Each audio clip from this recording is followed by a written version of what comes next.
সকলকে নমস্কার জানিয়ে আজকে আমি ভিডিওটা শুরু করছি। এটা আমার 3 ফেজ 20 অ্যাম্পিয়ারের টাটার।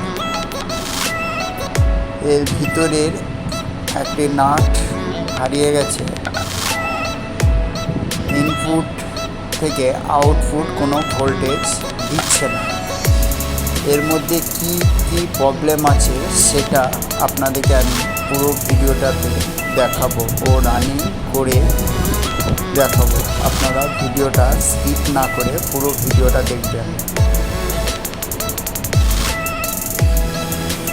ভিতরে কয়েল ও এনসি সুইচ সব আমি পাট করে খুলে সিআরসি দিয়ে ভালো করে পরিষ্কার করে নিলাম।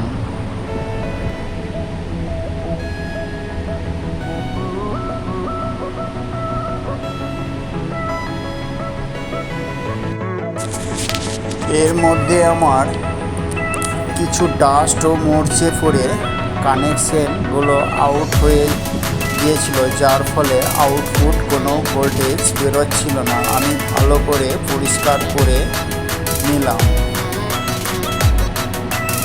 এবার আমি ভালো করে সেটিং করে নিয়ে এনসি তারগুলোকে ঠিক জায়গাতে পুশ করে আপনাদেরকে কানেকশন দিয়ে দেখাবো আমার আউটপুট ভোল্টেজ কত দিচ্ছে। এখানে দেখুন লাল, ইয়েলো, ব্লু সিগন্যাল দেওয়া আছে যাতে আমাদের কানেকশন করতে সুবিধা হয়।